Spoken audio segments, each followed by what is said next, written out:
Thank you, President. 1,000 days ago, what was disguised as a mere Russian military exercise on the border with Ukraine turned out to be a full-scale invasion. The first in Europe after years of peace. A failed invasion, this very moment of commemoration reminds us. Failed thanks to the strenuous defense of Ukrainian men and women. Failed thanks to the courage and determination of the Ukrainian president. He was surrendered, threatened, mocked by internet trolls, but he did not flee, neither to a remote dacha in the forest, nor to a Manhattan hotel. He stood where he belonged, with his family, carrying out his duty. The Putin regime was convinced that it would only take one night to take over Ukraine. It did not.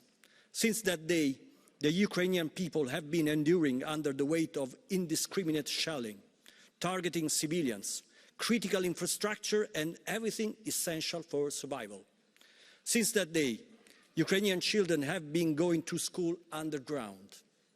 For 1,000 days, Ukraine has been forced to fight and die in order to continue to exist. What are the Ukrainian people teaching us? Three things above all. That homeland is not a word that belongs to the past, but is still what holds the meaning of men and women in history. It teaches us that freedom is not a political slogan, but a necessity of the soul. Finally, it teaches us that Europe is not a treaty signed in the last century. It is not a set of sometimes unjust rules, a collection of bureaucrats and offices, but is a community of destiny to which we belong without having to choose it. In a few hours, there will be another anniversary. On the evening of 21st November 2013, some young people took the main square of Kiev. They were beaten and killed. They became thousands and gave rise to a popular revolution called Euromaidan. None of us, Western Europeans, can imagine a generation of high school kids and young workers defying death by coloring their faces in the blue and stars of Europe. But in Ukraine, it happened. They died wrapped in the bloody flags of the European Union, the flag that for us is not much more than an office object.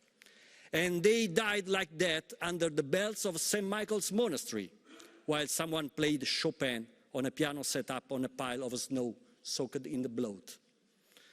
That is why we will continue to stand with Ukraine for as long as it takes. And not only because it represents the right side of history, but because we know that not defending the principles of freedom and human dignity today would mean accepting a future of chaos in which the law of force prevails over right and the weakest are destined to succumb. Those watching this war in China, in Africa, in the Middle East, in Latin America are waiting to know whether the entire West still believes in its founding values. Among them, the value of peace, which is not an unescapable condition, unfortunately, but is a treasure to be protected with courage and sacrifice. Winston Churchill wisely said, accepting peace on hard terms is like feeding a crocodile hoping it will eat us last. Let us do what is right for as long as it takes. Thank you. Thank you. And now